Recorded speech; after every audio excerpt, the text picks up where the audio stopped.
Hello, welcome to my channel. My name is Megan and I made this video because I wanted to share my spiritual journey when I was 15 years old.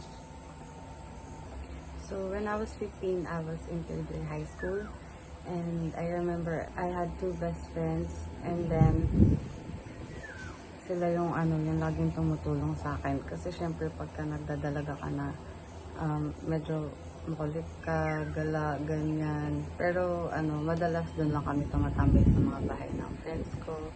And then, grabe yung connections namin.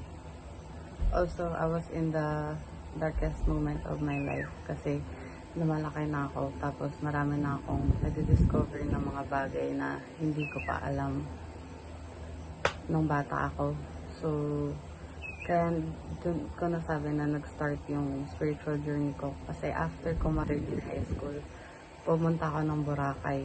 Every summer, nakasama ko yung daddy ko for a month. And then, nakita ko yung different lifestyle ng island life and then city life. So, sa island life, grabe yung connections nila ng mga tao, ang bait, ang sarap ng energy, ang sarap ng vibes. Tapos yung dagat, grabe, solid. And then, sa Manila, medyo toxic ng environment. Pero dahil lumaki ako sa ganong environment, para sa akin noong time na yun, hindi ko pa alam na toxic na siya. So, na-discover ko lang siya nung mas lumaki pa ako lalo, nung mga 16. Iba yung energy pagka simpleng buhay lang, ganyan, konti lang yung kailangan mo, mabuhay ka lang ng masaya, ganyan, okay ka na. Tapos, yung daddy ko kasi mahilig siya makinig ng audiobook na The Power of Now. So, everyday, yun yung pinapakinggan namin. Morning hanggang gabi, non-stop, paulit-ulit. May mga na-absorb na rin ako. Mga how to be present. Sabihin natin na madali lang siya sabihin. Na okay, be here, be now. Pero mahirap pala siyang isabuhay kasi madalas yung utak natin kung saan tayo napupunta. Ang daming iniisip. So, minsan pagka nai-stress ka na, dahil bumalik ka sa sarili mo na okay ka lang, relax ka lang, dito ka sa moment na to, kailangan mong i-embrace yun. The part of knowing yourself as well.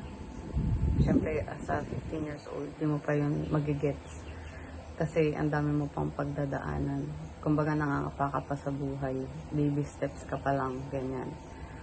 Tapos, ang na-acknowledge ko dun sa lessons na yun is yun, kung paano i-practice na maging palagi kang present sa moment and then lagi kang aware sa sarili mo, sa mga reactions mo towards people, ganyan.